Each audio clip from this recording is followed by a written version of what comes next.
And maybe the only thing we like more than a rematch and a rivalry is a good story. And tonight, the Woodstock team has an opportunity to sweep the boys and girls soccer championships. But standing in their way are the Panthers of Plainfield, and that one loss gnawing at them for an entire year. And of course, all of it will be live right here on Game Day. Casey O'Neill along with the coach, Rob Brule, and lurking somewhere in the background, the sports doctor is here as well. And coach, can Game 2 live up to the hype that comes along with a rematch? Absolutely. I think we're gonna know in the first 5 minutes. We'll see if Plainfield came with the energy it needs, the organization it needs to contain a strong offensive team. We're going to see Woodstock's not going to lay off. They're going to come at them in the first 5 minutes, and if they can withstand that first 5 minutes, they can play organized, then we have a game. As is always the case, the two teams loaded with stars, and we'll start with the star on the Woodstock Academy team. We're talking, of course, about Ivy Gelhaus. Yep. She is a talented player, and Plainfield will have to know where she is at all times. Kid's a goal scorer. Kid sniffs the ball out. She finds the ball, center of the field. She doesn't get wasted on a touchline. She stays in the middle of the field. She takes people on. She attacks front feet. This kid's legit.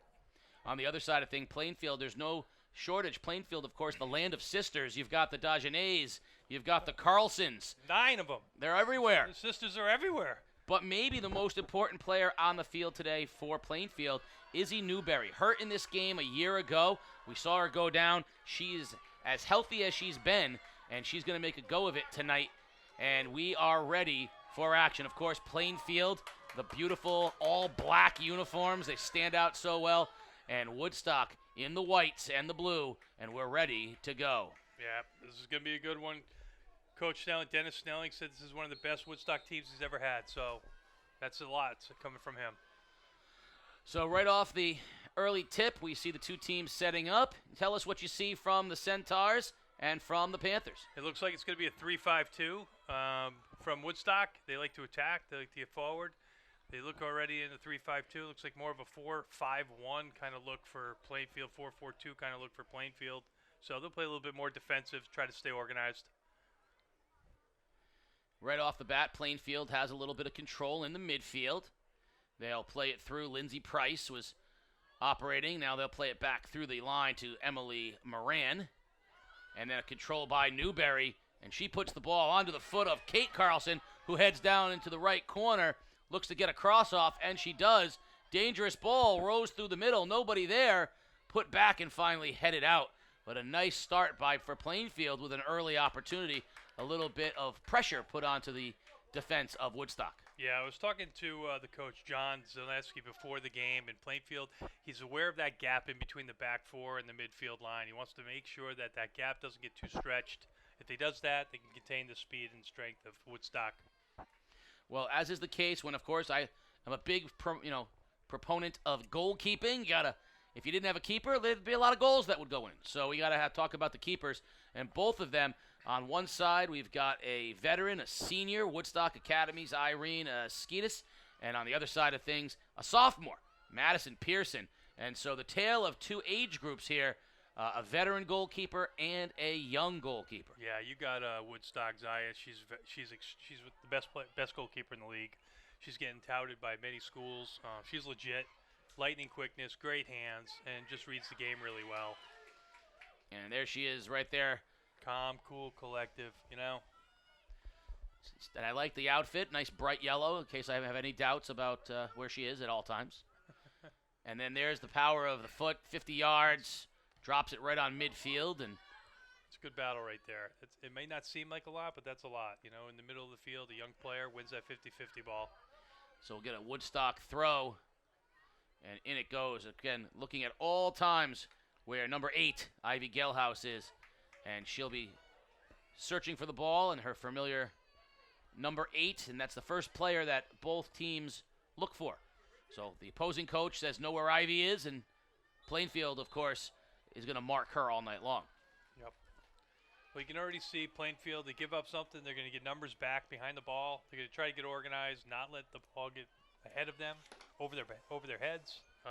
Try to keep the play in front of them. Carlson will stay up. Good player up top, good speed, good ability. And so we'll have a free kick for Woodstock, and nice little touchback, but it goes out of bounds. And that's going to result, it is dangerous. And that's going to result in a corner kick. And something as small as that, something as just in the first 5 minutes of a game, that's a big deal. That ball flicked off, and now we give up a corner. Yeah, La Lumiere had a chance. She tried to get the foot on it to go forward, and then she instead got the flick backwards, and it rolled all the way through the end line. Yep, defend this, and great things will happen. You know, one squeaks in, then it's that first mistake.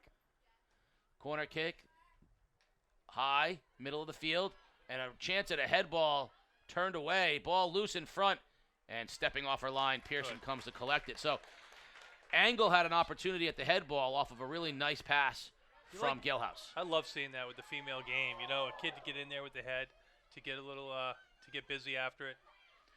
There's the veteran goalie. She knew where she was at all times, got there ahead of Kate Carlson, and cleaned it up. Yeah, then you saw the defender right off that attacking player just to protect the goalie. Kids are so much smarter now. Ball rolls through the middle, and Lacey Tatro will go and let it roll out of bounds. She'll take the throw in. Both teams here in the early going, as is we always say the case, kind of feeling out what the other team's going to do, what they're going to give. Again, look how calm. Keeper comes out, off her line, uses the leg, not rattled. On this side of things, Izzy Newberry says, give me the ball. She wants to put it in play. Looks like Plainfield wants the tempo. This is good for Plainfield. Slow everything down. You're not in a hurry. Newberry, that left leg with KT tape all the way up and down, as she will be forever nursing that knee injury she had from last year. Yeah.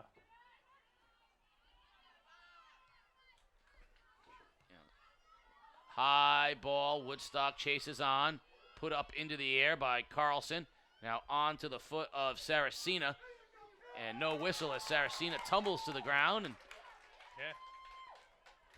Coach Snelling likes Saracena up front. Plays a good complement player. Wins balls in the air. I think 5 of her 6 goals have been in with her head. So she provides a good presence up there for Woodstock Academy. Tough player. It's good defending up there by Plainfield. 34 minutes here in the opening half, and Plainfield has been the majority of the attack at this point. Yep. I think that was one of the sisters defending up there. Well, that's a safe thing to say. Yeah, it sure is. You're usually, if you say it's one of the sisters, you're usually right. Yeah, sister's going to head this to the other sister. That's great. Twins, triplets, sorts of. It's in the Northeast, the Northeastern drinking water. It is. It is. They had a layover in Norwich before they got here tonight, both teams. Yeah. Well, you know, I was joking between games. The sports doctor made one of his asides about people not realizing Plainfield's in the ECC. But, you know, the E in ECC is Eastern Connecticut Conference, not Northeastern Connecticut Conference. Look at There's this. a ball in the middle, opportunity. And, oh, a beautiful save by Esquitas. Gelhaus had Dagenet had an opportunity in front, and Esquitas made the save. What a great ball by Kate Carlson. She makes things happen up there.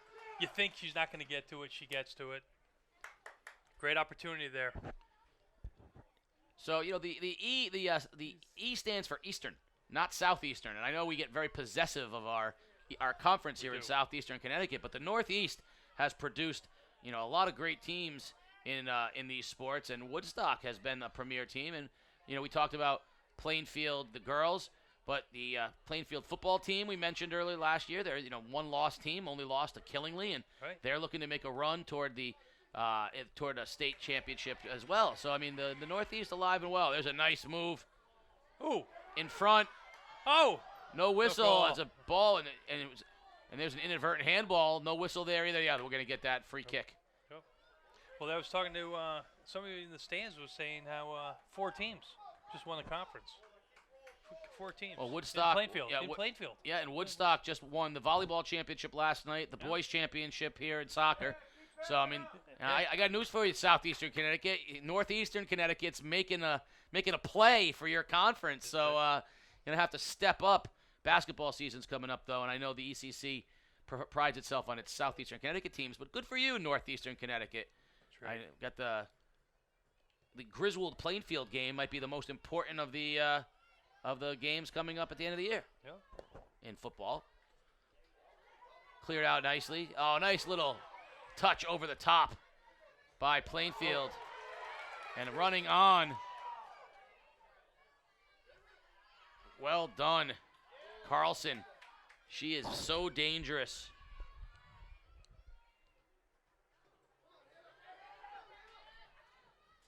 A lot of action as far as two players on the ball, so we've had a lot of physicality here in the opening, but you kind of get the sense that both of these teams are just kind of waiting for that mistake on the other team's part, that ball that just goes awkwardly off of a player. We saw it in the boys' game, where you just get a penalty and it switches the fields, and all of a sudden set pieces can get run. And both of these two teams have very, very talented offensive players that can run those set pieces. You talked about Ivy Gelhaus. We already saw her on a corner kick put a ball dangerously in front. So you got to be careful when you're in your own end about allowing a bad penalty, because both of these teams will score off of mistakes. Yeah, both teams are potent. That's a matchup that I like right there. I like that matchup with Carlson against Gelhaus. You don't see those every day. That's probably one of the best matchups in the ECC. Now, two of the premiers, the junior Carlson and the senior Gelhaus, they've been playing against each other since they were probably 5 years old. So they know each other well. Yeah, and a lot of these kids play together, too. Like Premier, they're playing, for each other, with each other, and now they're playing against each other. So it's dangerous. Ball in front, flicked out nicely. Rolling around here, neither team really seizing the opportunity now out of the midfield. Well done, but there's another big collision, and we're going to get a whistle. And Plainfield will have a free kick. One of the sisters must have got hit. You mean the Dagenet sisters, the Carlson sisters? I was going to go with the Tatro sisters. The Tatro sisters? I'm going to go with the Tatros. I'm going with Lacey. There are. I love it. I do love it. Yep. Nice ball. Newberry thought she had it. Here she goes. She's running well, which is good to see. Did you talk to her before the game, Case? I talked to the next best thing. I have an insider inside the Plainfield athletic department. Nice. And my source, deep within the Plainfield athletic department, told me that she is a full go. They monitor with the weather.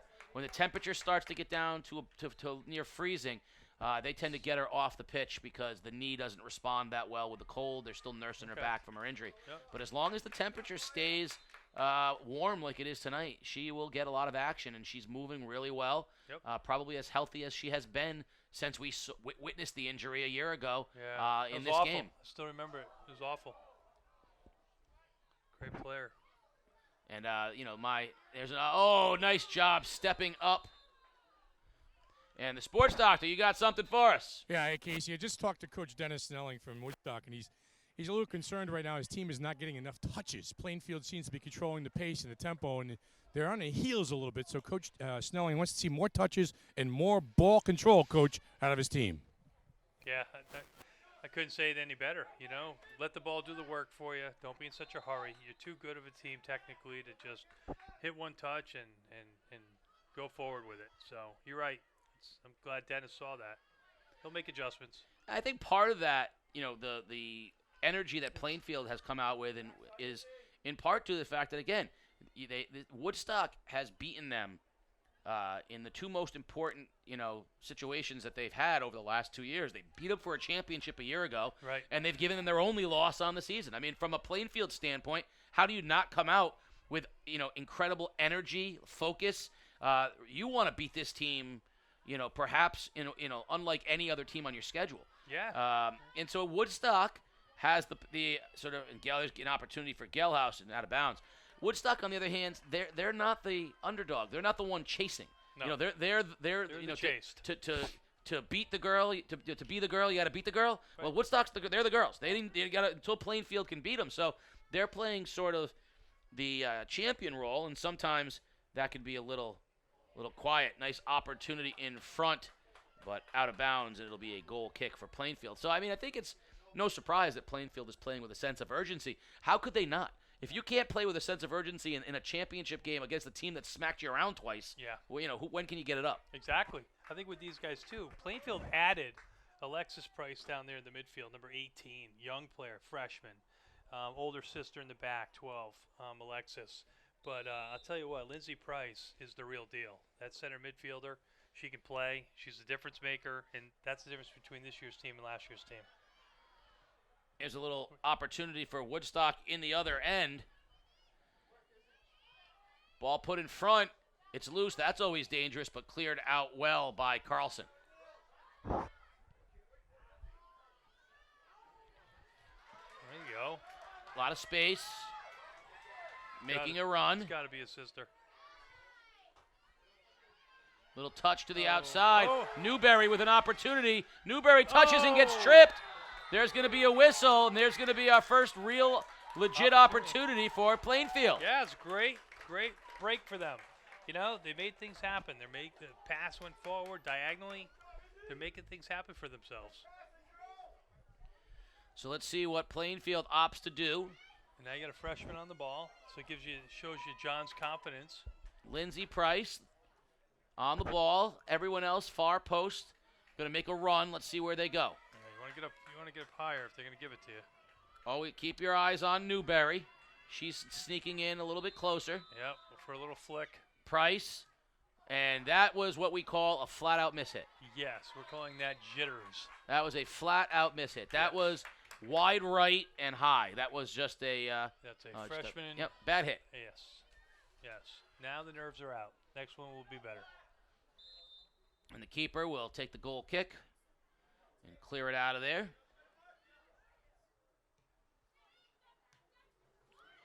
Here's an opportunity in front. Ball put in, and a nice save by the keeper. The ball was played nicely into the middle off of the foot of Carly Belial. Carly's got some good speed up there.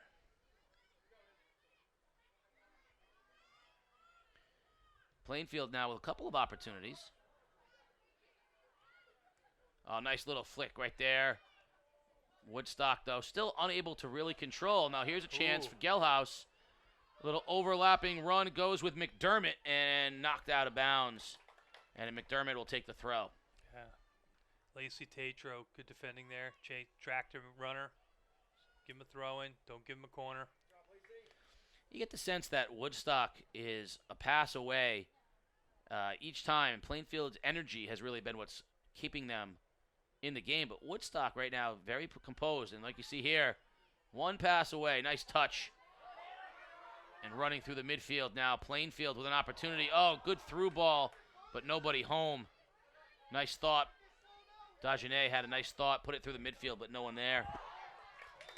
And we're going to get a late whistle throw in for Plainfield. I like how Plainfield's playing. They're playing organized. They're playing with some confidence. They want to go forward. Like to see them hold the ball up in the attacking third, in the middle third a little bit. Back to goal, hold the ball, let your team get up a little bit. But hey, they're handling the pressure well. 23 minutes remaining here in the first half of the ECC Girls Championship game. Soccer on the pitch at East Lyme High School. No score. And this game right now playing out very similarly to the first game we saw on the night, where the boys team from Woodstock Academy brought home a championship. Yeah, scored real late in the first half. It kind of set a good thing for the second half. I like this kid. Oh. There's a penalty. That's going to be a whistle and then she was banged. That was Carly Belial again. She was banged to the ground that time, and we're going to get another free kick, but a little deep. A little bit farther up, we would have had an offensive opportunity, but this is barely on. This is just around midfield. Yep. Fouls like that, I always ask, what's going to stop her from doing that again? Carlson with a big leg, puts it in on the 18, and there comes a nice opportunity as Newberry put it on net, but wide left, and we'll have a goal kick. I like what they're doing with Newberry. Putting her outside wide, where she's not up front, forcing herself to make a run every single time. keeping her healthy, keeping her loose, but not putting all the pressure on her. That attacking player. Sports doctor's down on the sideline with a sports doctor. Hey, Casey, I just had a chance to talk to Coach Jan Zielinski. Talks about last year losing 6-0 to this team, and he likes the way Plainfield is attacking Woodstock. He believes they caught him a little off guard, Coach. Yeah, they certainly have. This counterattack style with some speed.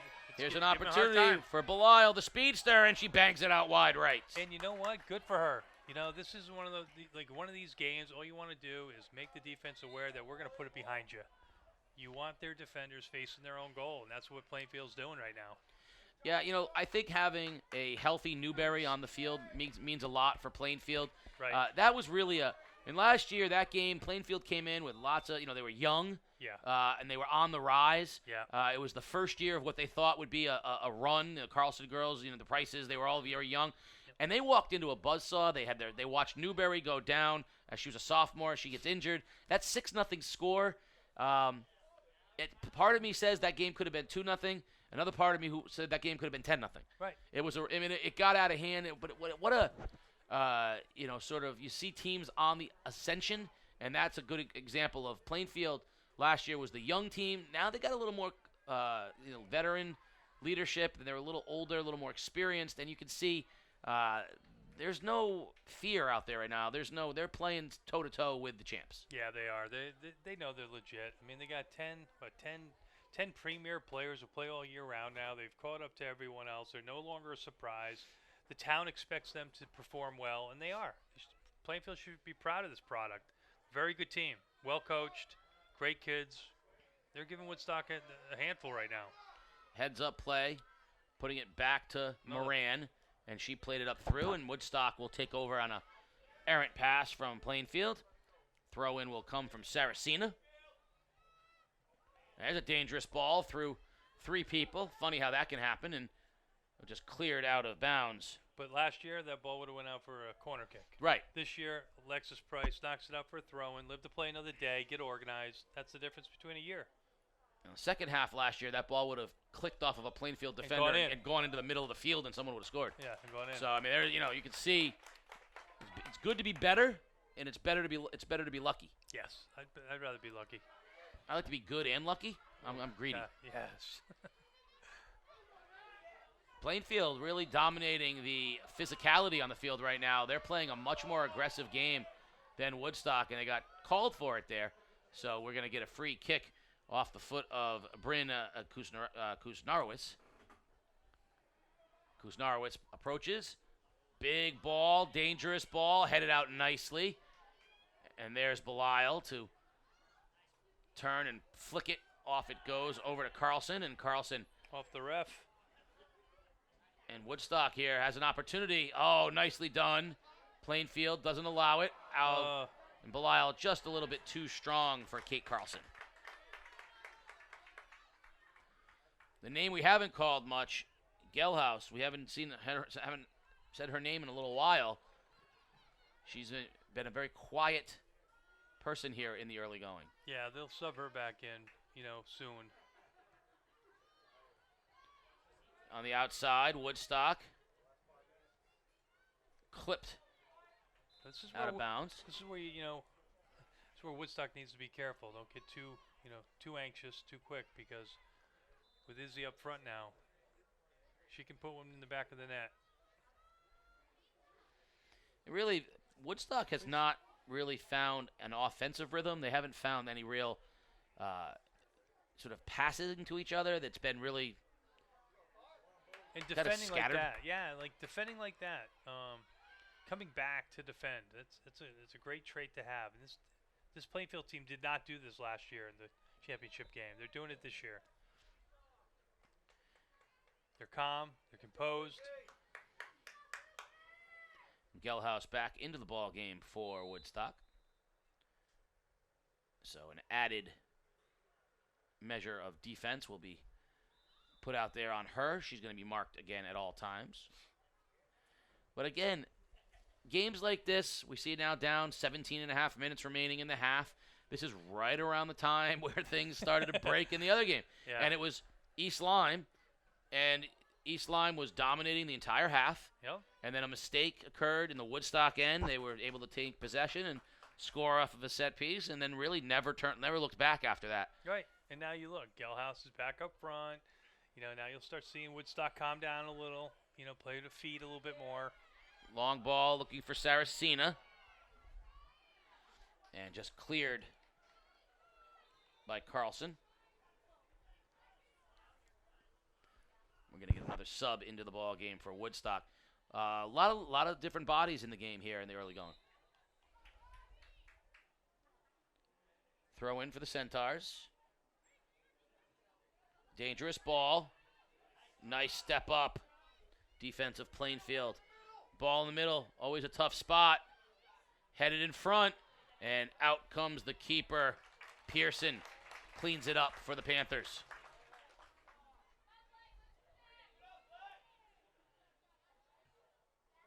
I still can't get over the leg strength of these keepers. Yeah. I couldn't kick a ball that far. No. Man, they are very impressive. I'm going to blame the ball. You'd be wearing slip-on shoes.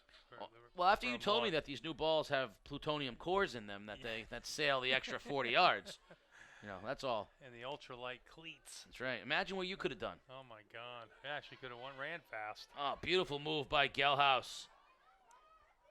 Kicks it outside. Then she looks to get it back. That's what I like about Gelhaus. She looks to get the ball back. Splits two defenders. Splits another. Switches fields. Heads to the middle. Looks for a teammate outside, but calmly stepped. Plainfield, nicely done. Calmly stepping in front. Penkowskis stepped in front of that one. That was a nice job. Now Newberry sees it slide through, and Woodstock.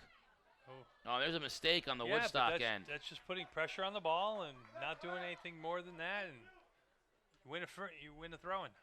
Newberry with a flick, but nobody there. She's got to know that she's the last person. Yeah, that's where you want your attacking player to hold on to the ball, play the way you face. It's easier said than done, though. Gelhaus looking for a return pass.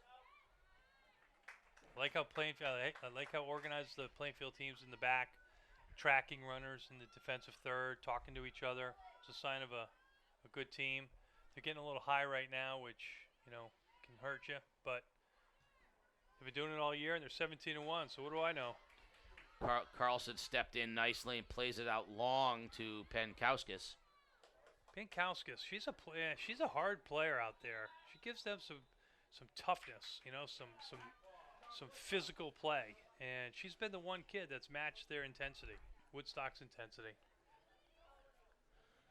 14 and a half minutes remaining, a scoreless championship game, sort of what we expected, a low-scoring defensive battle between these two teams, and we'll see if it starts to loosen up, because all it takes is one opportunity, and the complexion of the game can change that quickly. Yeah, you kind of think that if you don't score, if Woodstock scores on Plainfield, it's an uphill battle. They only given up 5 or 6 goals all year, so it's hard already. But to chase the game and try to come back, I think it's very important that Plainfield gets on the board first. Yeah, and it would be a huge boost for Plainfield to do that as well. Here's Carlson with an opportunity, right side, looks to center, puts it in front, and a nice step in by the defender for Woodstock, and plays it out wide. That was Bryn Kuznarwitz. And now there's Gelhaus. Gelhaus with a touch, shows the speed. Nice step in, but Gelhaus retains possession. Very dangerous, heads in towards the goal. She's banged, no whistle. And now on that was actually a good advantage call by the referee. Carlson on a quick transition has Newberry. Carlson takes it right. Newberry far post. Carlson looks to center, and it's broken up by Woodstock. Well done. Yeah, good tracking defensively. And Peyton Saracena mad at herself. She had room in front of her and knocked it out of bounds. 13 minutes remaining here in the first half. No score between the Panthers of Plainfield and the Centaurs of Woodstock Academy.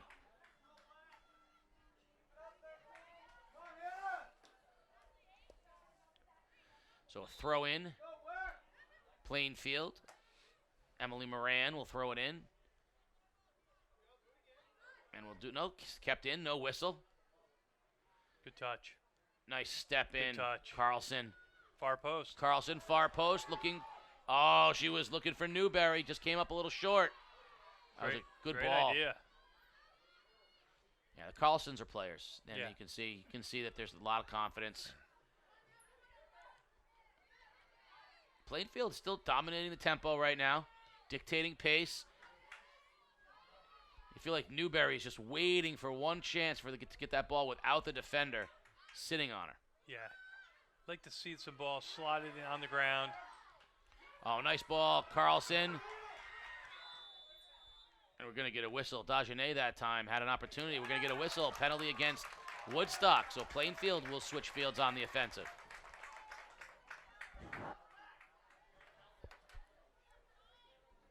So free kick, deep, about the 35-yard line, and Carlson will take it. But always a scoring opportunity right now. This ball will go far posted. We'll see what happens. Don't have many bodies up there, though. 5 in the back.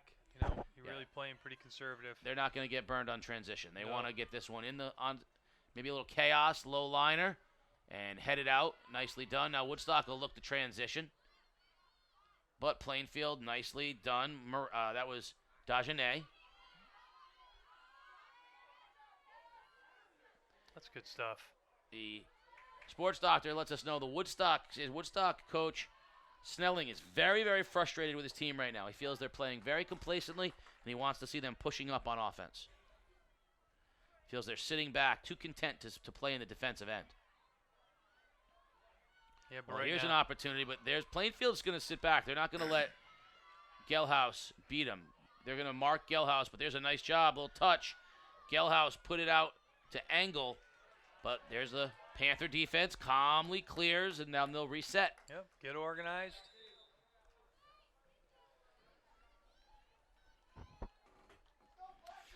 You hear the coach yell about keeping their shape.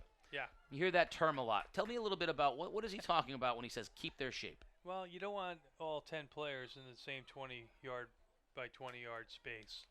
So keep your shape just means, guess what? I have options to my left, my right, and straight ahead. So keeping your shape allows you to have 3 points of support in passing.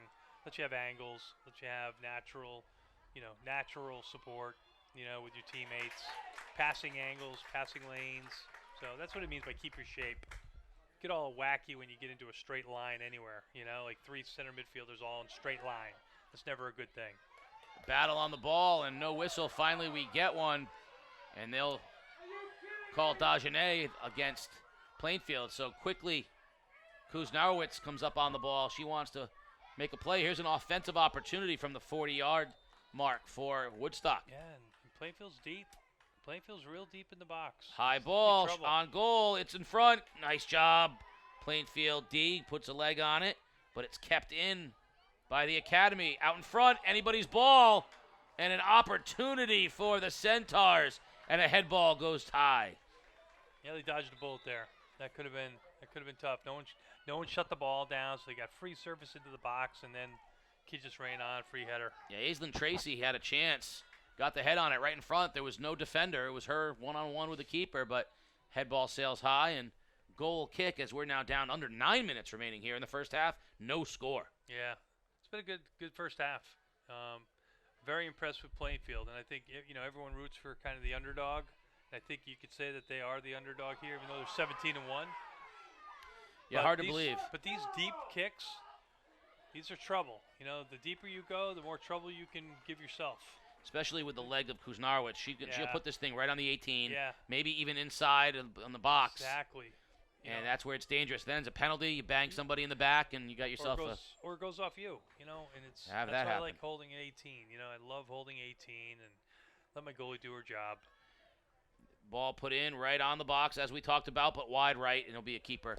Let it go wisely. A nice smart move that time by Pearson. It'll be a goal kick for Plainfield. Yeah, knowing Coach Snelling, he's not happy right now with the effort. I mean, obviously, great coach, wins a lot of games, has a great program up there, great person.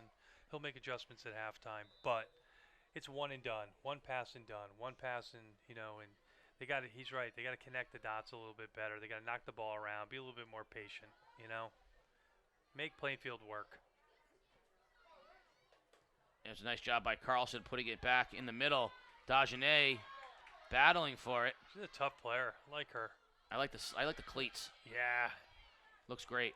Now Newberry puts it back up into the air and headed out well by Angle. Now here's Gelhaus with an opportunity. She's one-on-one with Moran. Gelhaus goes to the right, and nice step in and clear by Carlson. Yeah, Carlson read that well. Let it run. There you go. Tick-tock, tick-tock. The longer this goes 0-0, it's in the advantage of Plainfield.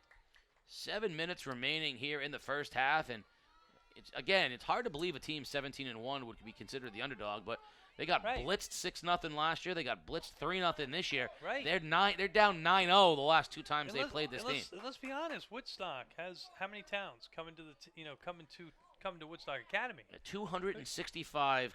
There's a. But your point is, it's a huge number. People don't realize how big Woodstock is. It is. It's a large school in Plainfield. It's small. Relatively small population. All these kids grew up together, playing together. It's not a big draw. So. I like the little move that time, Lindsey Price. That was very nice.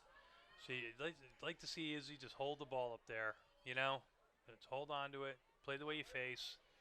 That's just banging it deep. That's a little kickball action right there. And they wanted Gelhaus. And Carlson. A shove to the ground. Carlson shoved Gelhaus and said, "That's like the hockey defenseman defender. That's right there. That's what that's like. You don't mess touch with my goal. No, you don't mess with my touch the goal. keeper. You get too close, and I'm gonna bang you to the ground. I like that. And guess what? Next time I'll really hit you. Oh, I like that a lot. I do too. That is how you defend your keeper. Yep. That's like Zeno Chara says, you don't get anywhere near my guy, or else you are going to get hacked in the back. Yep.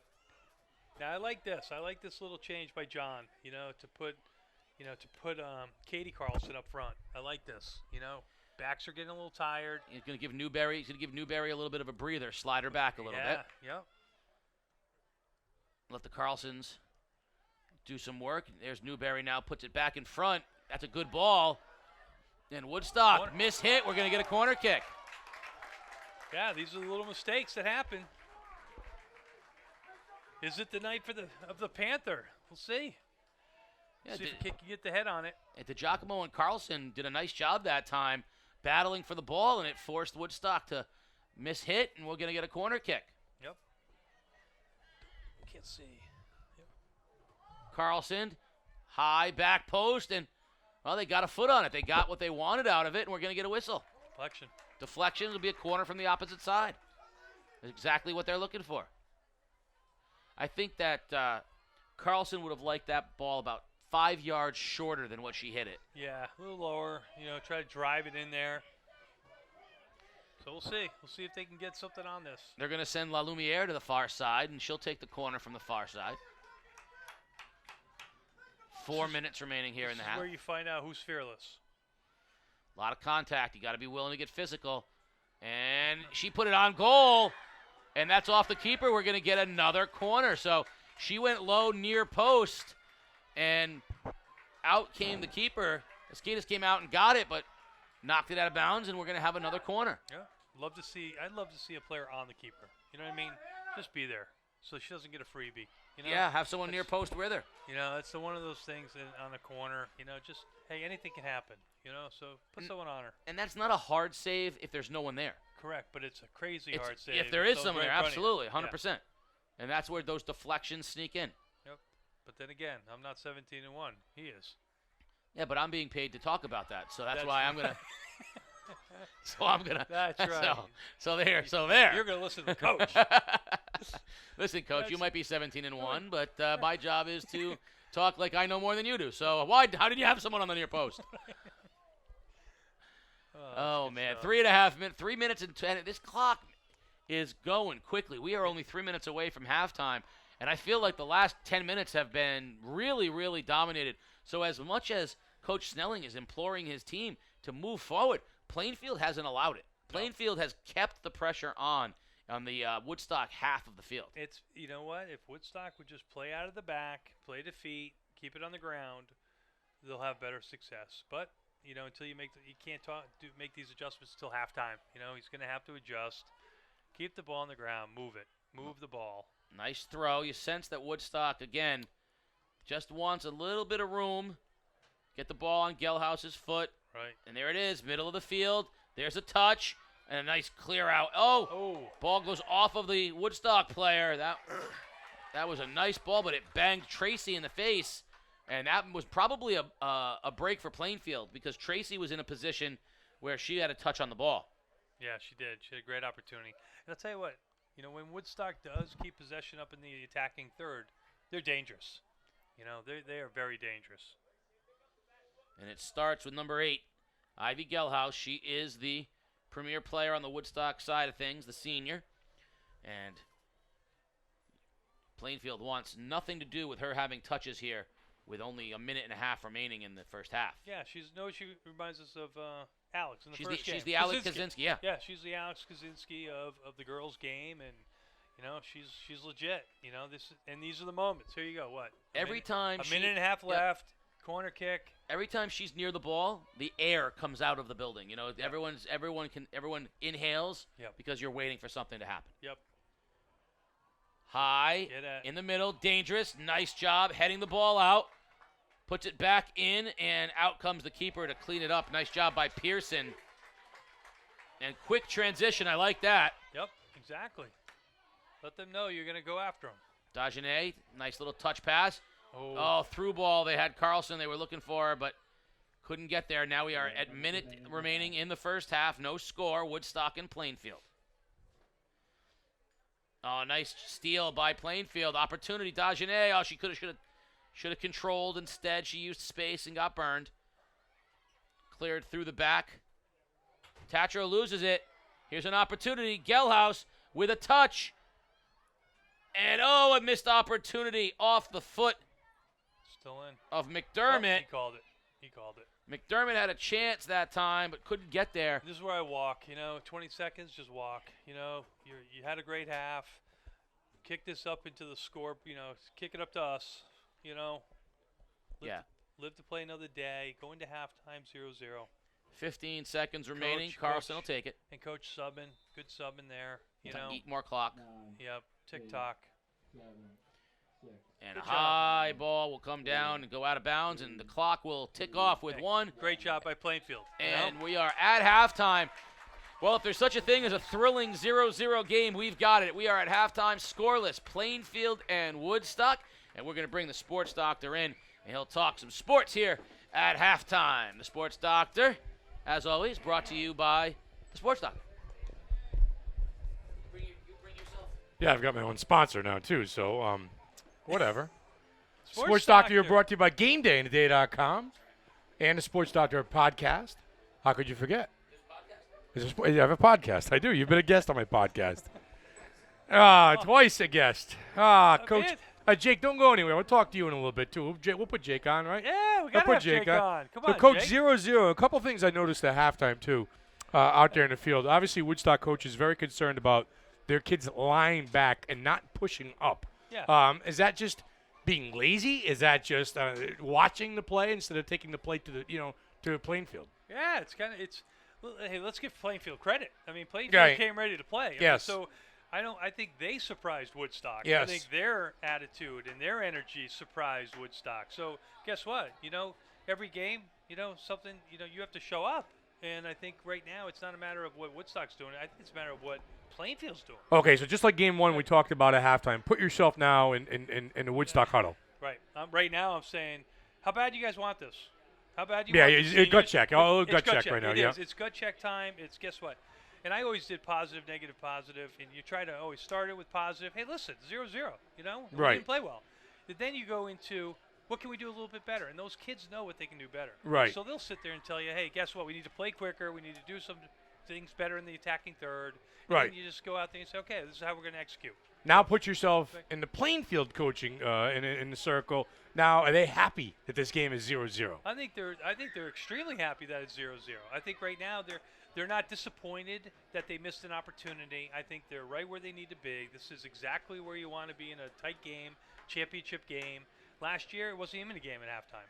Yeah, so no, it was, this year, now all of a sudden it's a game. Yep. It's competitive. They're doing the right thing. They're playing smart. They're not letting Woodstock's best player beat them. Right. So guess what? make things predictable, and they have. And I look at this going, all right, what team's acting, what team's reacting? Right. We know what team is acting. Plainfield's They're acting. yes, Yeah. and Woodstock's reacting. It's kind of neat when you get down there on the sidelines and you can listen to both coaches and how in a 0-0 game, one coach is jubilant pretty much, and the other coach is frustrated. Yeah, that's usually what happens when you're the defending champion. You're not happy either tying or losing. You know, that's just the way it is. It's called the maturation of a program. He's got bigger things in his mind. He wants to win an L state championship. Yeah. Well, now he's talking about, geez, I can't even get out of the tournament. Right, So right. It's a gut check moment for the coaching staff as well. I think this is a great thing. But you watch what happens. It's a game of halves. They'll come out ready to play. They'll make adjustments. They'll tell them, put the ball on the ground, play the ball to feet, stop kicking the ball away, and let's make Plainfield defend back, forward, side to side. It's easy just to defend up and down the field. Right. But when you got like football, you got to go sideline to Sure. sideline. It's a tougher game. Here's the coach, Rob Rule. We'll give the coach a break. I'll bring in Jake Irons. He is a Plainfield junior? Sophomore. He's a sophomore at Plainfield High School. I'll give him the mic. He's been down this road a time or two, and give a chance for Jake to talk some sports. Jake, this is pretty exciting to sit here and actually, watch your school, play soccer here for an ECC championship. You go to school there. Are the kids excited about this? There was definitely a different atmosphere in the hallways. Everyone knew it was game day here at Plainfield. Everyone watches this team closely because they see the potential of what they can bring to our school and see how far we can get it. Yeah, no, it's funny because we talk about this all the time. We talk about the ECC. We automatically think of the shoreline. We think of Stonington in soccer, East Lyme, Waterford, schools like that, New London, NFA. And then when you get a couple of teams from up north, we really don't know about them. But you see a lot of these teams. Woodstock's for real. Yeah. And you got Plainfield here as well. And it's definitely that. I think when I talked to Coach Delinsky, he's like, he wants our names to get in there, saying that Northeast is also a sports area. Well, Northeast is also part of the ECC, and people forget about that. And I do. I mean, Casey's a New London guy, and I'm a Shoreline guy, and we kind of forget that there's some good sports being played up in the Northeast corner. Killingly football. Exactly. The soccer game here tonight, obviously. Plainfield football. Talk about your team right now. So One loss this year. Yeah, Plainfield football has been playing very good, and they've been playing. Many thought because we have a very young team that we weren't going to do as well, but Pat Smith took that and said that's going to be our key to the game. We're going to play with young minds and we're going to play smart. And he's had a standout junior, Lucian Doobie. Right. Who's done. Hey, you play quarterback? No. No, he does not. So it's funny because when I was talking to some of the guys from the ECC at the beginning of the year, and I talked to Chad Neal, he ranted and raved about Griswold. He said Griswold's got a shot, but he didn't mention anything about Plainfield. Now they're the only team to beat you guys. Exactly. And Plainfield, I think, also caught us ourselves by surprise. They're a good team here. Don't get a hold of yourself. Listen, they're state champs last year, so don't get crazy here. This is not a you know what I'm saying? You're not the '69 Jets beating the Colts. This is Killingly football. But again, they probably caught you on a bad night, but that's a good team. And there's no way. And Chad Neal coaches a really good, strong team out there. That he really shows strong strength. Knowing the schools that Plainfield has left on the football schedule, can they go 9-1? I think the hard one's going to be next week. It's going to be at Wyndham. You have Barbosa. He's a beast. He's a beast. And he is a man-child, yes. Barbosa Torres. He can take down big guys that you think are big to us. Yeah. But he thinks they're peewees. Now, we saw him 2 years ago. We saw him run all over Ledyard on game day, and, Ledyard won that game, but yeah, so, that's going to be a tough game. So if they can slip past Wyndham, then they got a shot, and then they'll probably play, Griswold in the last week of the season? That's the Turkey Day game? Turkey Day game is at Griswold, and it's home this year, and Smith was like, Coach Smith is really big on that game. He wants to try and really bring back another win to Plainfield, and he really thinks this is the team that he can. Is that a big deal? Because when Stonington plays Westerly, it's a huge game. When NFA plays New London, it's the oldest high school rivalry in the country. Is it a big deal in Plainfield High School now to play Griswold on Thanksgiving Day? You would think it's almost a college level game. Yeah. You have both bleachers packed because we're a drive away, maybe a 10 minute The kids don't drive. like each other either. Exactly. No, they don't like each other. Oh, no. They don't like each other. No, no one does. Right. And even when off the football field and maybe we're on the pitch, everyone still hates Griswold. The same thing, yeah. Everyone's gonna dislike Griswold. So it's very bloodshed between the two of them. Yeah, it's fantastic stuff. It's great to get a student's perspective. Somebody who's there and is walking the hallways. What are you doing personally? Personally, I broadcast. I help out with our athletic director, Miss Voland. I'm basically everywhere in our athletic wing, helping her out. What do you like about the broadcasting so much? It gets you in the game because sadly as I'm not that good of a athlete in some of No, neither am I. So we're both on the same page. Then I'm 50 years old too. So. And I love sports. There's no more thrill than high school sports. Yeah. So this gets me a chance to be with it, even though I'm not as good. Well, I mean, you have your own set of talents. Oh, you have your own set of things that you're figuring out. So don't ever say you're not as good. I mean, you're just choosing to do other things right now. Just because you're not choosing to do them on the field, you do them in the classroom and do them in the booth. Everybody can't. When I tell everybody, everybody can't score 50 points in a game. Somebody's got to be the rebounder. So if you're not scoring 20 goals or if you're not scoring 20 points in a basketball game, you might as well be the broadcaster. Yeah. Because it's a funny thing. Broadcaster is part of the team. You become exactly. You become the fabric. Immersed. Yeah, you become immersed. You become the fabric of it. Are you a Red Sox fan? Yankees. But I give the Red Sox fans, I give the Red Sox credit. They played well in the World Series. You're gonna give them credit? I am. As much as it hurts me, I do have to acknowledge that they played a smart, World Series. They destroyed 3 teams. Yeah. I gotta bring Casey in here after that. Jake's gonna give Casey. Had to bring Casey back in. Jake is giving the Red Sox credit. He gives them credit, he says. I mean, they destroyed the Yankees, they destroyed the Astros, and they buried the Dodgers. So we give him credit. He wouldn't give the Sox any credit? No, he did. Go ahead, Jake. Yeah. No, I gave him complete credit. All right. Greatest Red Sox Yeah, I mean, could be. One of the 5 greatest baseball teams. Yeah, that's what I'm looking for you, Jake. I'm looking for the greatest baseball team, one of the best Red Sox teams in history. What more? I'll give you one of the greatest Red Sox teams, but I think top 5 is still a stretch. Why? All right, we'll put you. Hey, this is what I deal with all the time, Jake. Thank you so much. I'll bring Casey. Grab the mic real quick. Yeah, he's gonna argue this, and you can't have this kind of conversation with a high school kid. Stay and listen and learn here, youngin. Now listen. I mean, he says I'd like to give the Red Sox credit. Well, okay. So you don't have to give them credit because they just won the World Series. See, this is what I deal with every day. So the annals of history are going to give them credit. They're also going to have one more. They're going to be a top 5 team in terms of wins. Yes. They lost a total of 3 games throughout 3 the entire playoff games against 2 other 100-win teams. Can you tell me how many times in the history of baseball None. A team has beaten teams with those records? You see what I deal with? Do you see what I deal with? So that's okay. I tell you That's what. all right. Get your headset off for a second. Give it to the coach.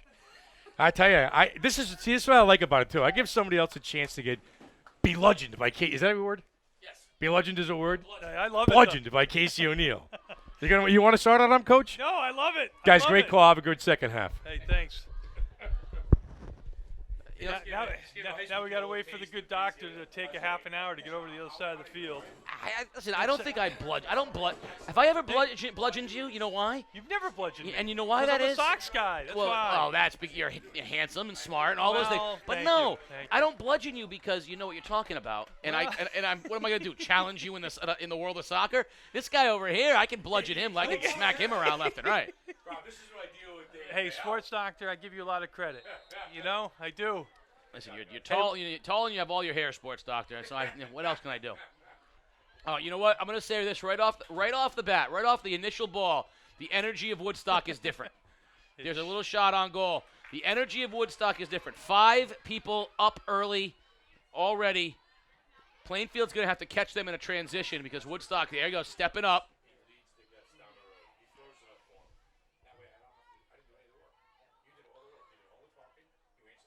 Out of bounds, and it's going to be a Plainfield throw. But you can see already. Nope, they're going to say, yeah, Plainfield throw. You can see already, though, the energy change from Woodstock. Yeah. Now, a lot of comments at halftime about the physicality of the first half. You don't see this level of physicality in the girls' game. Typically, it's happening more, but this was a very physical game. That's a good point. I mean, you see it in the high school level. You certainly see it in the college level. Referees actually let play go because they can't actually believe that female player could actually hit that kid on purpose. And I see it all the time. It's like they're athletes. They're not like this fragile thing here. They're athletes and they want to win. So guess what? part of winning is competing. And I tell you what, there's a lot of fouls that aren't called because it's just I can't believe they would actually foul there. Yeah, I mean the talk of the first half on the Plainfield side of things. Plainfield's talking about the hit Carlson made on Gelhaus, which was referred to as a hockey hit. But that was a statement hit right there. That we're not gonna touching our goalkeeper. No, we're not going to mess around with you guys. The physicality. Plainfield is going to be physical, which means Woodstock has to be the more skilled team. The only way to counteract a physical team is to be the more patient and skilled team. Right. Because they want to make it. They want to. When there's a 50-50 ball, they're thinking about playing the man. You play the ball, and that's how you get opportunities. Right. No, I think this is just withstand the pressure. If Plainfield can just withstand this initial pressure, they're going to be okay. And I go back to, again, when I was played Like ball. right There's there. a turnover, ball in front, and we're going to have an offsides on Gelhaus.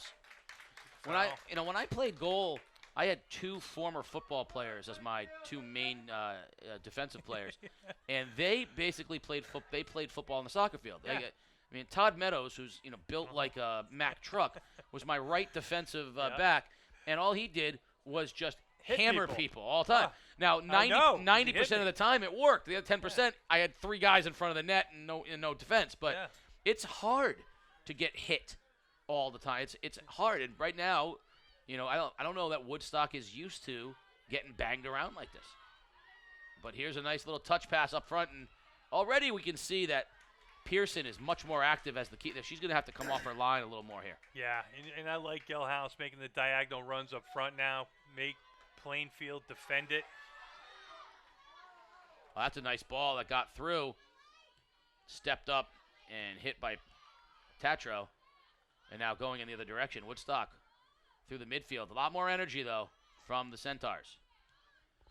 And there's a through ball. Just more passing, keeping it on the ground, all the stuff that we were talking about before the half. And you can see they want to get the ball off their foot, right? Rather than just playing kickball, they're now settling and looking to push into space, try to get some transition movement. Yep.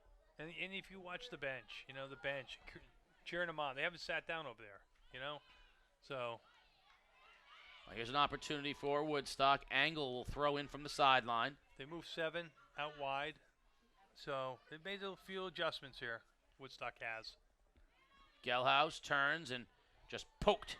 Lindsey Price, the freshman, just pokes it out of bounds. Yeah, but poked it out for a corner instead of poking it out for a throw. And I know it's hard, but you want to position your body. Try not to give up that corner if you can. But so the very dangerous Gelhaus, low, probably a little farther out than she wanted to, provides Carlson an opportunity for Plainfield in transition. Lots of space. Look at her Carlson flying down the sideline, and I think she got a little too much touch on that one, and quickly over was St. Laurent to knock it out of bounds. But oh my, did Kate Carlson fly. No, she sure can. She plays Premier for Southeast Premier, and tell you what, that engine continues to go all game long. Incredible athlete. I think she's I want to say she's a regional champion in track. This kid's legit. Her and her sister are just premier athletes. In front. Now here's an opportunity the other direction. Woodstock. Don't let her. Yeah, that's where you don't want to let her turn there. Oh, nice job. Tatro stepped in front, took the pass away from Gelhaus, and then here's a long ball to sort of nobody. Running on for Woodstock was Tracy, but really no threat for Pearson, and Plainfield cleans it up. Yep. And I like how the defenders are tracking that ball all the way to the goalkeeper. Don't take anything for granted. Woodstock comfortable. And that's a nice ball in the middle of the field to Smith. They passed the ball better and more in this first 5 minutes than they did the entire first half. Absolutely. So at least you know what the coach was talking about. Probably the sports doctor's probably going to get that too. So again, since I have a source deep, I think we may have outed my source at halftime, however. Kate Carlson, all ECC, runs the 400, and her sister is the Class M State 800 runner. So, yeah, you weren't wrong. They can fly, and then they're running the distance. Those, by the way, are the distances for other athletes. Yes. If you're a lacrosse player, soccer player, and you run track, that's the distance you run. You do the 800. Yeah, you're not running the 100, the glory races. You're running those in between people with motor races. Those are long and difficult. Yeah, those are the ones that, you're throwing up. Yeah. Really. I almost threw up just reading it off the page. So. Right. Oh, here's another little whistle, and we're going to get an opportunity. Woodstock's going to get a set piece off of this, and they're in a good spot. Yeah, they are. You know, all of a sudden this could be a game changer right now. Keep your eye on this one. Gelhaus will take it far side. She's just outside the 18. And that's about 30 yards for a wall. I mean, that is not 10 yards. That's still, well.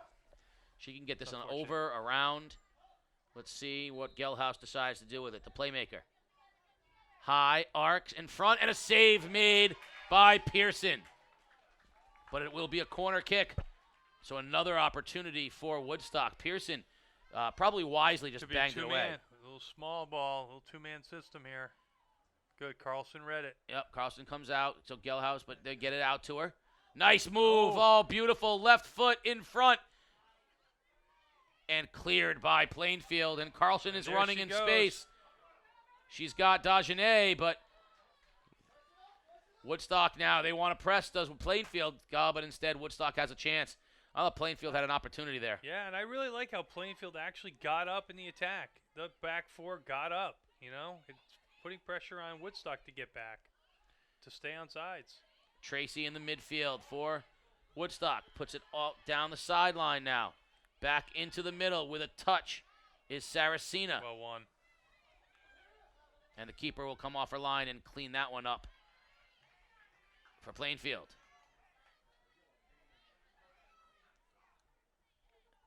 Big boot by Pearson. Carries the midfield. Little touch, Dagenet.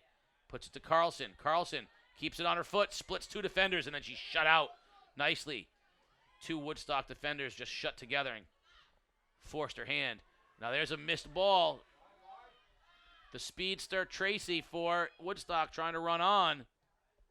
Oh, nice ball instead by Carlson. She put it on to La Lumiere, and Woodstock steals. Another nice job by Carlson. You can say those names over and over again. You will. And I am. There's about 8 of them. When in doubt, say Carlson. No, this is a true story for you. I once did a football game with no roster. Okay. Do they have numbers on their backs that you could read? I knew. I mean, I could see who the numbers of the player. All right, good. But it was a radio broadcast. Here's Gelhaus. Gelhaus makes a move. Plainfield shuts it off. Good Nicely defending. done. But kept back in, and Plainfield on transition. Another nice keep in that time by Staniski. So I had no names. I had no roster. I had the players on the field. Yep. And I knew one kid on the opposing team because he was a friend of mine's son. Okay. He made 35 tackles from his linebacker position. I don't know if he was in the game, but it's radio, so no one knows what the heck I'm describing. I didn't have a name, so I just said his name over. Another tackle by Johnson, and I snuck up in from his linebacker. He may not even have been in the game. He made 35 tackles. So it's your best broadcasting moment ever. Oh, Mike McLaughlin, the great broadcaster himself, goes, "Hey, I'm good, but I've never done a game without a roster," and nobody knew. But if I had this roster, I knew that there's like 4 names. If I have like an 80% chance of being right with just 4 names. Yes. A broadcasting dream. Yes, we want more Plainfield games. We do, because I can say Carlson, Dagenet, Price, and the chances are pretty good. Yeah. Quadruplets next year. Oh, that's somewhere. The best. They gotta be. Oh, there's a nice flick on by the Panthers, but they've kind of sagged into their defensive end, and it will roll all the way into the defensive end, and Woodstock will settle. Regroup. Ooh. Oh, Carlson is just so smooth with her touches, ability to settle and put the ball back out. There's a punt that time. That's a nice job. Again, getting a little bit too kickball-y. There she is, always dangerous. Gelhaus thought she had a chance. You know, at what point does the frustration set in if you're a player like Ivy Gelhaus and you've been just getting, knocked around and marked all night? At what point does the frustration start to come in? I think it comes in right away, but I think the reason she's great is because she's used to it, and she's going to have her moment. So She knows it's 80 minutes. She knows she's going to get her moment. And great players have short memories. You know, they don't really, don't think about it too much. The next time is going to be the time. So don't let your guard down. Here's a chance for Woodstock on the throw from Redfield. And we're going to get a whistle and a flag against Plainfield. I'm not sure about that one, to be honest with you. It Two looked girls like the going for the Plainfield ball. defender had good positioning.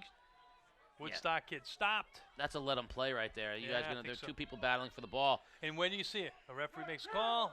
Yeah, it's questionable. And now what happens? Well, Now, this could they've be- got Saracena taking the kick, and she's great in the air, according to coach. and they're going to have Gelhaus running to try to put a foot on the ball. So they're going to take Gelhaus off of the ball. We talked about this with Kaczynski in the boys' game. Yeah, As good as she is, they want Gelhaus to finish here. yeah.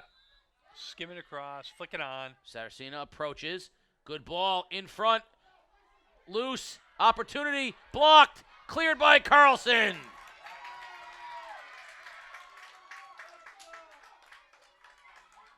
Oh, and a nice step in by Carlson. To Carlson. And who to? Carlson. Yeah, she knew right away. She got, she was hit. She's hurting. And so we have a Plainfield player on the turf. Officials are going to go over and check on her. Well, I'm not so sure. Yeah. And we're going to get the...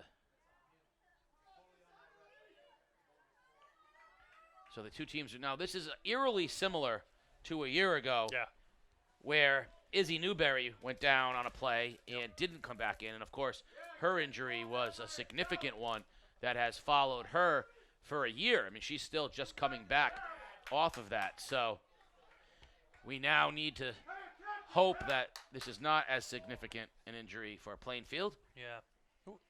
Who was it? Number 3? Is that Emily? Emily Moran? Moran is that's. We're going to get a update on who that is, and then hopefully the sports doctor will be able to find out what the status is. But she's being attended to right now, so the clock is stopped with 27 minutes and 5 seconds remaining in a scoreless game. Now, I know we're a long way away from this. Right. But we did have 2 overtimes, and we have confirmation it is the senior, Emily Moran, who's down right now. We had 2 overtime games in the boys' semifinals yesterday. What is the likelihood, you think, 27 minutes left? Would you be surprised to see this go into overtime? I would. I think there's going to be a special moment in this game. I do.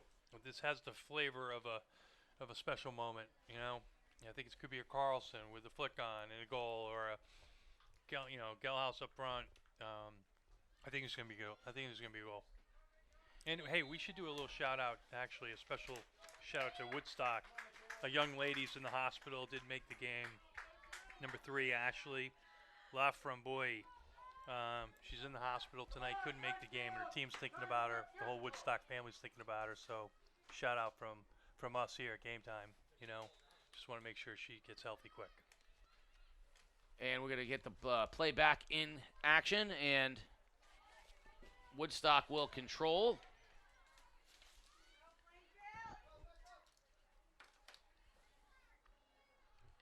And not a lot going on right now for the Centaurs. Plainfield seems content. They're packed 9 back into the defensive end. Yep. Let them make a mistake. Yeah, they're waiting on the one. And the sports doctor's got something for us. Sports doctor. Yeah, hey, Casey, you just had a chance to talk to Coach Dennis Snelling. He talked about his team's conditioning. He says, we're in good shape. This is our 3rd chance here in the last 3 years. We want to win this game. Now, I appreciate that, but I also think that if you asked Coach Jan Zielinski, he'd say, my team's in great shape. We've been here we were here last year. We really want to win this game. So I do think that one of these teams is probably better conditioned than the other.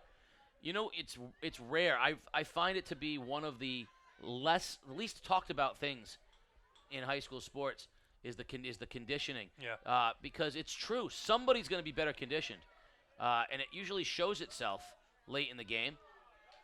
everybody thinks it's them until it's not. Good point. You know, we used to think, wow, I've run my kids hard. There's no one better conditioned than us. And I think back to the great the movie, one of my favorite movies, Miracle, about the '80 Olympic team. Yeah. And Herb Brooks said, we're not going to be the most talented, so the only thing I can guarantee is that we're going to be the best conditioned. So I'm going to make you vomit daily, but we're going to be the best conditioned team because we're not good enough to not be. Right. So, if you are a team if you're a young coach out there and you're looking to find a way to make your team stand out, that's one thing you can control. You can always make your team the best condition. That is such a good point, Casey. I mean, I prided myself on, 20 years of coaching, and it was about physical conditioning. It was the one thing you could control. No soda. Hey, there's no soda during a soccer season. You kidding me? And that was unheard of back then. So it's little things like that: nutrition, rest, strength, fitness. Here we go. Nice step in by Price as Angle had an opportunity, and it'll be a corner kick. So the field's tilted. It is. Yeah, the field's tilted now. This is a big moment right now. Get the ball up and out. This is, playing into Woodstock's little favor right now. Redfield will take the corner for the Centaurs. High, middle of the field. Ball's loose, always dangerous, and a clear. Boy, I like nice touch. I like how she came back to the ball, and she's back on the horse. There goes the run. And out of bounds, it'll stay Plainfield ball. Beautiful run by Belial. She's a good player. Good speed. Only a freshman. Yeah, I like her. She's a good little player. I feel like we did this last year where we commented over and over again on the youth of both teams. Yeah. And they're still young. They are. Both teams are still young. We talked about it last year. But you look at on the Plainfield side of things, as Woodstock clears. Yeah, they're mostly all back. Except for what, Alexis Price? There's four seniors, one of whom is the backup keeper. Right. There it is. Oh, here's a chance in front. Step, opportunity, and no. Plainfield trying to keep the pressure on, but Woodstock very nicely plays it to the outside. You look over on the Woodstock roster, and there's 7 seniors. Yeah, you got old ladies over there. There's 7 seniors. There's some veterans on there. Yeah. This Plainfield team's not going away. Yeah, these Plainfield's babysitters. I believe I said last year in the finals, Yeah. I believe I guaranteed that Plainfield will be back this year. Yeah. So we don't have the tape available, so we're just going to say that I'm right. No, you did. But I know that I did because I was blown away by their youth last year. Right. And I said, how does this team not? I go, this team's in position for like a 3-year run. Yeah. The Carlsons being, 2 of them, and here they are, and they're in position for a run. They are. And they're great kids. I mean, if you talk to kids, like people out in the soccer community, these guys are great kids, great athletes. These are premier level players. I mean, and they're showing it. They're not afraid of anybody. Here's an opportunity, Plainfield in the midfield. Woodstock's tightened up a little bit in the middle of their field as well. They're not allowing quite as many through passes as they allowed in the first half. Yep. Now here's Belial right at midfield, turns over, Yep. and she loses the ball to Angle. But there's a step-in steal by Plainfield. Stopping on a dime and turning is Sister.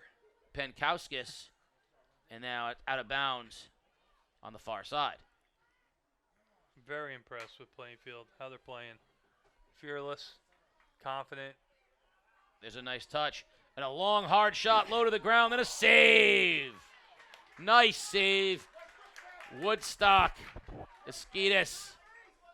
And Sister Katie followed that ball in the whole way for a rebound. Smart soccer.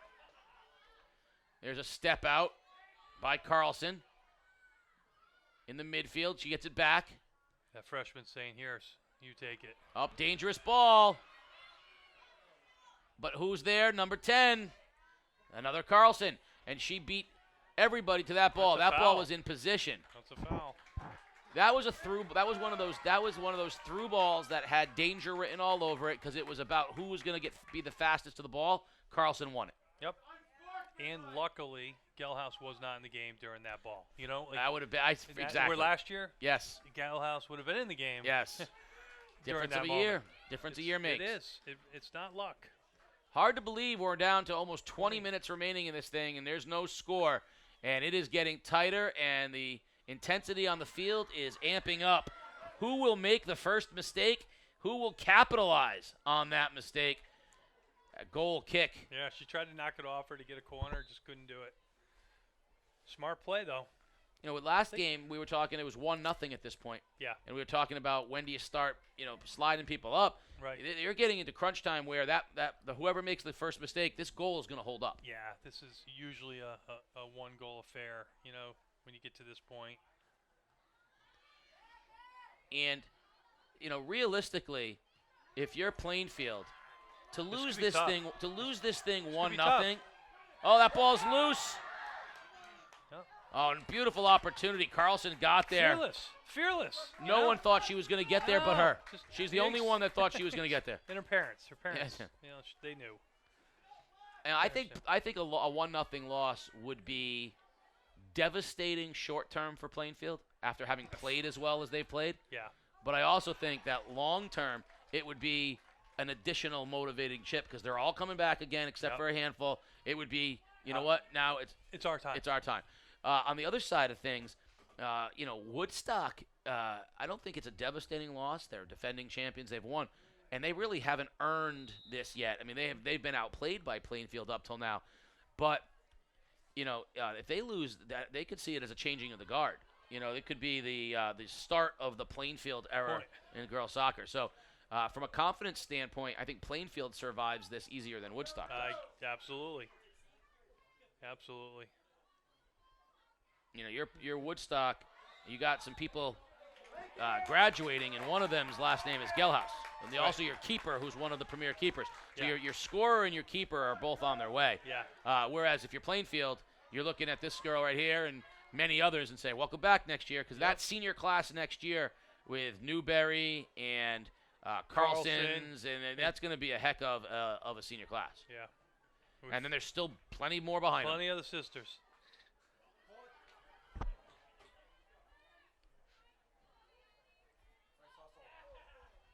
But if you look at this game, you'd see, all right, what team gave up 4 goals or 5 goals all year? There's a ball, dangerous ball in front. That's going to be a corner kick. Credit the work of Carlson. Emily Moran, Hannah Dagenet, Alexis Price are the 3 people leaving. Yep. That's a lot coming back next year for Plainfield. Sure is. And I know some folks who are be very excited about that now team. You sub out a Price and you bring in a Newberry. That's a pretty good bench right there. And while Alexis Price is gone, Lindsay Price is a sophomore. Oh, and she almost got that. Opportunity. Oh, nice job. Stepped through. Woodstock 14. Great defender. still kept in by Plainfield. ball. Dagenet, little touch in front. Opportunity. Puts in front again and a clear. Nicely done. DiGiacomo had a chance. Here's a shot. And a save. Ball's in front. Opportunity. No.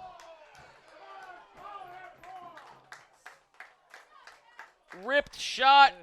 Katie Carlson had a chance on the rebound. They're calling the foul on the keeper. Even though they hugged. And they're going to get a whistle. Yeah. We're going to check on the keeper. She's okay. But that's just good soccer. Follow every shot in. She might be bleeding. Yeah, she is. Yep. But they can keep her in. For a goalkeeper, the rule is you can patch her up and she can stay in, right? Oh, yeah, I bled all the time. I bled all the time. I remember that. There were games I don't even remember finishing. There's others I desperately tried to forget. I blocked out the finish of those games. I remember the biggest thing. I take a left at Burger King, and now we're playing. It was a war. Veterans Field, baby. It was a war at Veterans Field. We had a good time. I did bleed on multiple occasions, mostly of my own doing. You guys, that was probably the greatest collection of New London athletes ever. A bunch of Ever. I think there was 3 soccer players, and everybody else was something else playing soccer. Yeah, we're all staters and something else. Yeah, Like you guys were legit athletes. Brian Santangelo was a soccer player. Yep, Mike Santangelo. Mike Santangelo. Those guys were soccer players, yeah. And then we mixed in, but it was when Jimmy Hodge and Ricky Alfred got to the school. Yeah.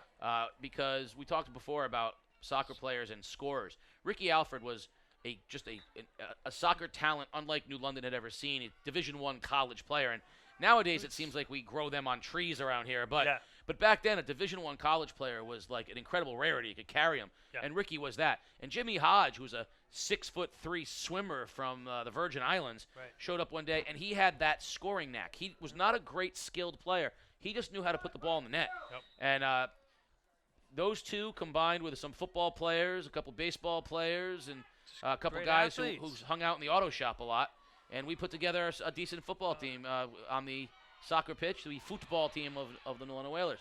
Here's a chance, and a shot sails over the net off the foot of Engel. Well, they got the backup keeper in for a minute, and immediately. So for a quick second, you had the backup keeper, Rachel Holden, jog into the game. So Rachel Holden got a chance to play in the championship game. She's in the She's in the box score. Tell her kid that someday. The Moonlight Graham of the ECC Girls Championship. Look at that.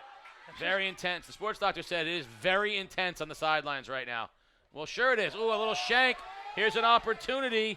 Newberry has it in the corner, and out of bounds it goes, but it'll be a throw for Plainfield. Goes right back in.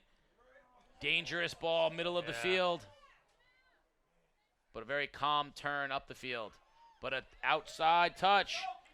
A little too much. Tracy put it a little bit too far for McDermott. Plainfield will have the throw as we're down on about 15 and a half minutes. Newberry just bangs it. High ball. Lets Carlson run on. And there's Carlson and the keeper. They're good friends tonight. They are. They've been together enough they could take a selfie. They could. Listen, I laugh, but in a few years that might happen. We might have a selfie taken. Insta. Let's go on Insta in the middle of the game. I'm officially old. Get off my lawn. I am. The younger I'm officially to the point where I think the younger generation does everything worse than ours. Yes. I'm old. Oh, here's a nice opportunity. There's Gelhaus. It's a good battle. But you know what? So much confidence in Carlson out there. She can really run. She's physical. I was told before the game that she'd run over, she'd run you down. She'd knock a truck over, get in the truck, and then run you over with it. Yeah. So she's showing that. She's playing physical. She's playing fast. And we're going to get a very important opportunity for Woodstock, but there's a nice chance to step in. Yeah. Way to win with the head. That's what you need your big center back to do. Win the header, get it out. Under 14 minutes to go. You said there's going to be a goal in this game. Well, right now, we have not had one. 0-0 between the Centaurs and the Panthers. Someone is looking to break through. Who is it going to be? Belial chasing. That kid works. Dangerous ball, but nice step in by Newberry, and she clears. Onto the foot of Carlson. But Carlson can't control, and a transition right back the other way with Engel. And a step in from DiGiacomo. Both teams, look at the physicality down there. Good no call. You were saying? Oh, and they can't believe Woodstock can't believe it. That's a good no call. Frustration right now on the faces of the Centaurs. Yeah, Gilhouse, that was a little bit of a retaliation foul, and it's a good no call. But then again, I'm 60 yards away, and my vision's gone, so. I have my glasses on, and every time I look and see my reflection, I think my father's broadcasting the game. How is your father doing anyway? Love Jimmy O'Neill. He's fantastic. I know he's still playing golf? One of his favorites. Well, I was going to say, if you want to see him, you can either go to Great Neck Country Club or to his living room. Right. Those are the only two places that you are going to that's see the same thing when I was working with him at the high school. Well, he had three places. The high school. Oh, here's an opportunity in front, but step in. What a great man. Learned so much from him. I'll tell you what, he forgot more than most knew. I would agree with that. Just learned so much and how to run a program and how to be a coach and how to be a mentor. And he would consider you to be one of the best hires of Waterford and one of the best hires of coaches he's ever made. So appreciate it. He's a good man. Says it all the time. Yeah, he took care of me. from a day of athletic directors that is sort of a day of the past. It is. Yeah, the athletic director has become a different position in the modern world, and in many ways, So true. it's become a public relations position It is. more than anything else. It's so true.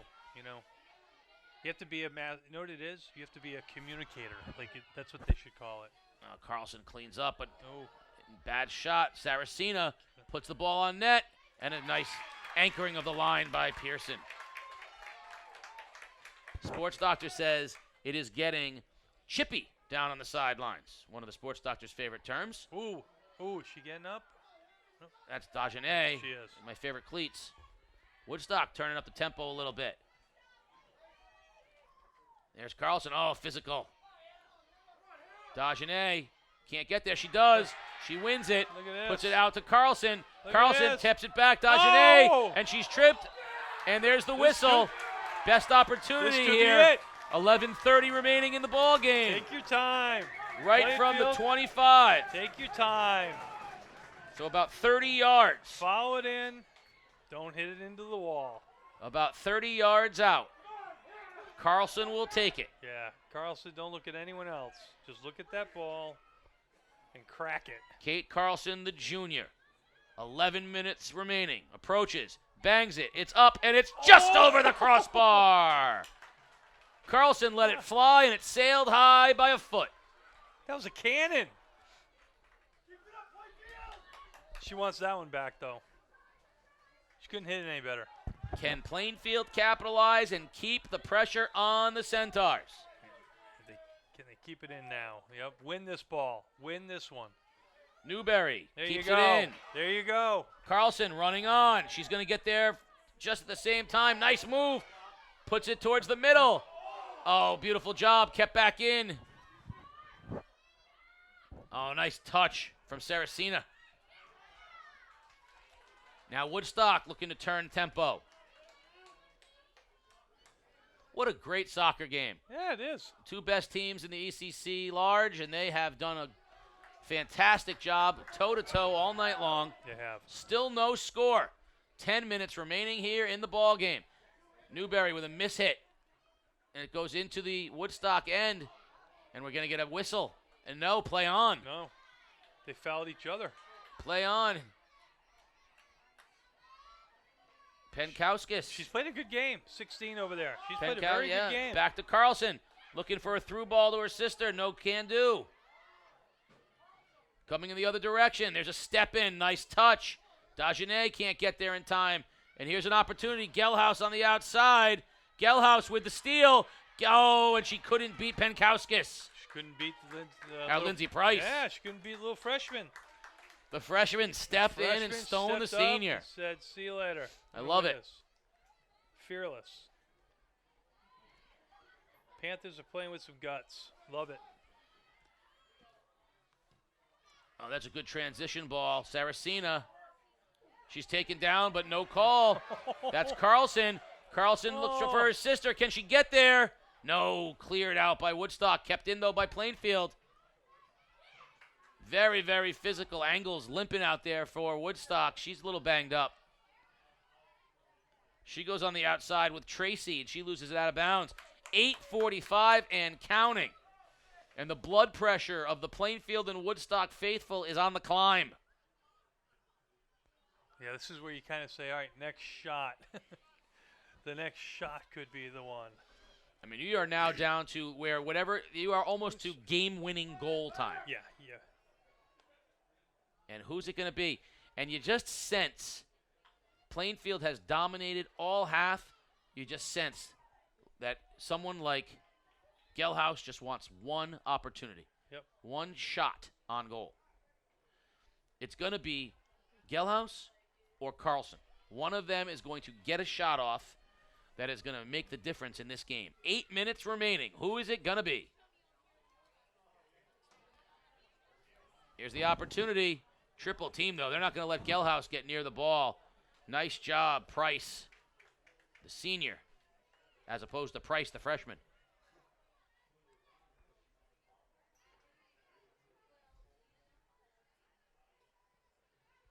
$7:35 What's the overtime situation? I think it's 2-10s, sudden death. 2-10, sudden death. I think so. We got our expert. We got our assistant helping us out, so we'll get that to the fans at home. PKs after the 2-10 suddens. You know we just did the kiss of death, didn't we? I'm trying to get a goal here scored. Yeah. Oh, here's a ball in front and nice anchoring of the line, Pearson. 2-10s, then PKs. Outstanding. Sudden victory, sudden death, or are we playing it out?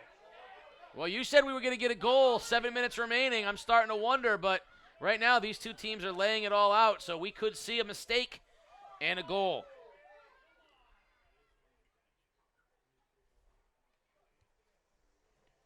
We're going to get a throw for Woodstock.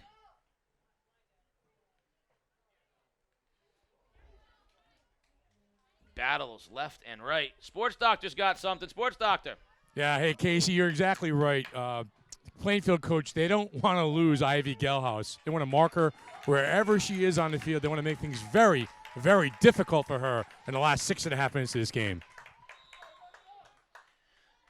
But she's slippery, Sports Doctor, like trying to guard you in a 2-3 zone. Very hard. She knows where to find the spots.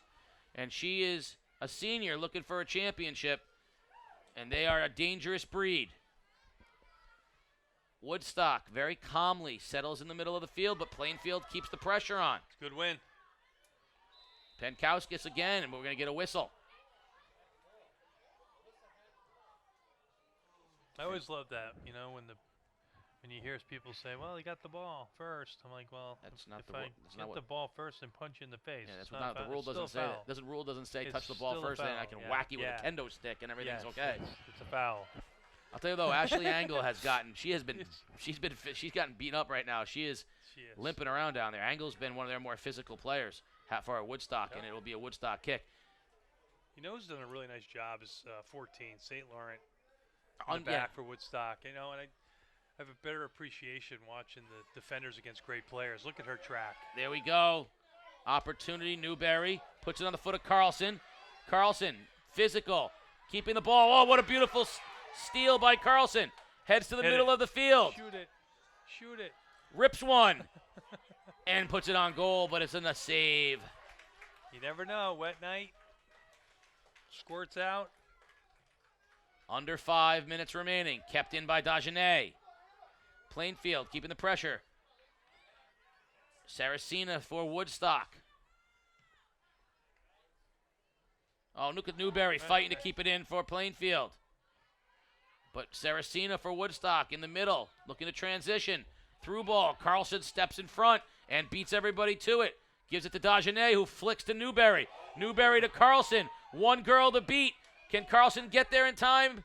No. Woodstock. Transition. They've got a chance, but in a step in by Price. And we're down to 4 minutes and 15 seconds. McDermott puts the ball in the middle of the field, looking far post. That was actually the perfect ball, too. Penkowskis stayed at home. No corner.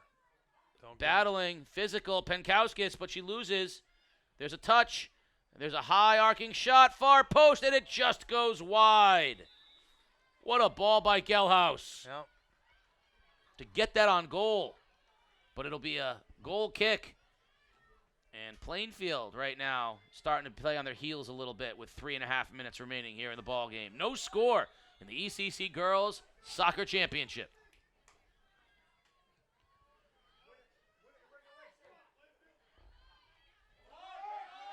Got to go hard because Angle was pushing hard. And Tetro throw in for Woodstock. Back it goes.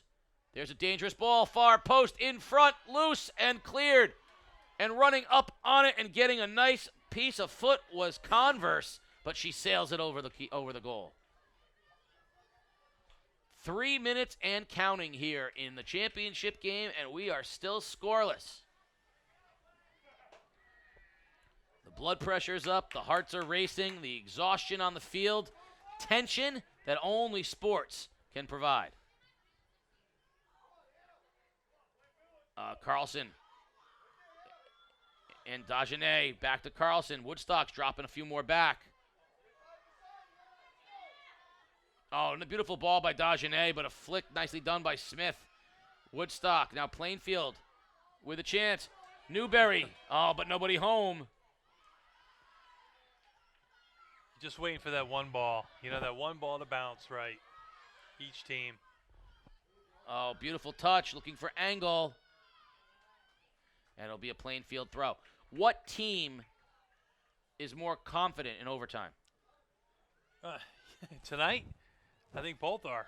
I think both teams are confident. I think it's going to come down to one little mistake. And Plainfield's young, so you always usually say a young team will make a mistake. Oh, speaking of mistakes, there's one right there by Plainfield. They had a chance in transition, but it bounced over Newberry. Minute 40 remaining. Will it go to overtime, or will someone get one final opportunity? Here's a ball. Gelhaus puts it outside, put back into the middle, and there's going to be a corner kick. Uh-oh. This could be something. Gelhaus will take the corner. Now she sends Redfield to take it. I never liked these. So Redfield will take the corner. It'll come off with about a minute remaining. Dangerous time in the game. Clock has stopped. I think they lost the ball. Now they've got it. Redfield's got the ball. 1:05 remaining. Emma Redfield. Can Plainfield survive this? Good ball, middle. It's loose. It's in front. Legs kicking, churning. Still loose, still in front. Scrum, and a goal! 52 seconds remaining in the game. And Woodstock scores the only goal of the game in a scrum.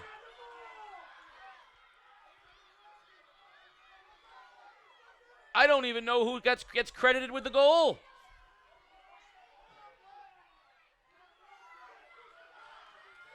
See it all the time. We knew the corner kick was special with a minute left, and they just couldn't clear. Turning and turning the legs, they just couldn't clear. Here's an opportunity. Oh, Carlson had a chance. Ripped, ball in front, and a save. Newberry was 2 steps away. Offsides. 32 seconds remaining. Oh, the Panthers dominated the night, only to see a goal with less than a minute remaining. Woodstock Academy on the doorstep, and they can feel it. Who scored? Do we know who got the goal? I still don't know who got the goal. I don't think they know. I don't think it. 5 seconds away from a championship. And as the clock ticks to 0, congratulations, Woodstock Academy. Your girls have won their back-to-back ECC championships. They shut Plainfield out for the 2nd year in a row. 1-0 your final. And the Woodstock Academy Centaurs have swept the soccer championships, tack on a volleyball championship last night, and 3 championships in 24 hours for Woodstock Academy. Yeah, it's a game of inches. Plainfield came out ready to play. They played great tonight.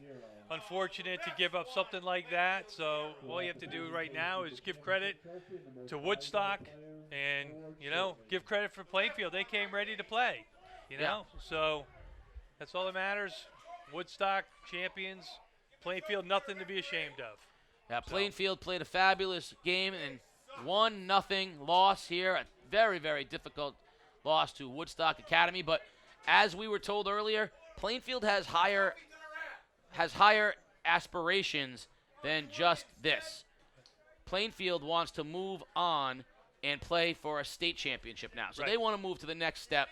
They got to put this one behind them, move on to the next step, and play in the state championships. And I promise you, they've got this thing circled again for next year. Absolutely. They're ready for the state tournament now where the real championship lies. They're talented. They're deep. They're a good team. Tonight, didn't go their way. That was unfair, really what it comes down to. But they'll be ready for the state tournament. They just showed that they can play against one of the best teams in the state of Connecticut, and now they can go after the state championship. Yeah, I mean, a heartbreaking 1-0 loss. We said this. I mean, short term, this is a devastating loss for Plainfield. Tonight, this one's going to hurt like nobody's business. Right. Long term, this is going to be another in the building blocks for a program that is on the rise. And if they can put it past them and roll into the tournament, Right. remembering that this is a big team. Right. This is an L team. Right. This is a team that the only team that beaten them, they went from 3-0 in the first crack at it Right. to 1-0 where they Late. played much better. They played where great. they dominated the game. They I played think great. this is the first time in 2 years Plainfield can say we should have won that game. Totally. We should have beaten them. They couldn't say it in the championship game last year. They couldn't say it in the first game against them this year. Correct. They can go home and say, you know what? We should have won that game. Yes. The goal And was, believe it. if not fluky, the goal was about as heartbreaking a goal as you can get to. Right. Bodies churning, ball gets put in. Right. So this Plainfield team can go into the state tournament and say, bring on all the teams like us, Yes. because we can handle that. We stood toe-to-toe with a bigger state champion level team, and we're as good as they are. So Plainfield can build off of that. For Woodstock, true champions. Right. Yeah. Back-to-back, they got outplayed all game, Yep. and they found a way at the end to win, and that's what champions do. It's hard to knock the king off the throne. It really is. It's hard to be the new guy in town, but when the new guy in town comes in and wins, you're there for a while. That's you right. know, so we can't say it enough. Plainfield, great effort, proud effort, gave everything they had, and just came up a little short. That's athletics. You know, it's just the way it is. So Hats off to the Woodstock Academy Centaurs. They are the ECC champions 2018. right. And you know what? Congratulations to the Plainfield girls. They played their hearts out. Great season, regular season, 2 losses, and like we said, now it's on to state championship competition for them. I think that if I can make a reservation and book you for next year's championship game, It will be good. we're gonna have to keep the tape. Then, if we can keep the championship, I'm going to say that Plainfield's playing for it again next year. Yeah. So if you're ready to book the championship game next year, I'm in. I would absolutely say they're going to be playing here. The presentation of the Most valuable. most valuable player from Woodstock Academy, number 13, defenseman Heather Converse. Goal scorer. So twice tonight, Yes. we saw Yes. the defenseman Yes. win MVP. Yes, because they scored a goal And in shut the box. team out. And shut the team out. Yes. Tonight is a night for the Woodstock First. Academy Centaurs. It's a night for defensemen everywhere. It is. It's For- good to be for a all Centaur those defenseman. kids who never get in the paper, tonight is your night. Todd Meadows, somewhere they're shining down on you right now. The defensemen of Woodstock carried them to a sweep of the boys and girls championships. Congratulations to the Centaurs. On behalf of the coach, Rob Brule, for our insider in Plainfield, Jake Irons, for the sports doctor down on the field, Peter Wappy, and the whole crew, we want to say congratulations to Woodstock. Join us next Friday from Killingly High School, the football showdown between Killingly and NFA. And join us, as always, on Thanksgiving Day for something very special. You've been watching Game Day live on theday.com. Good night, everybody.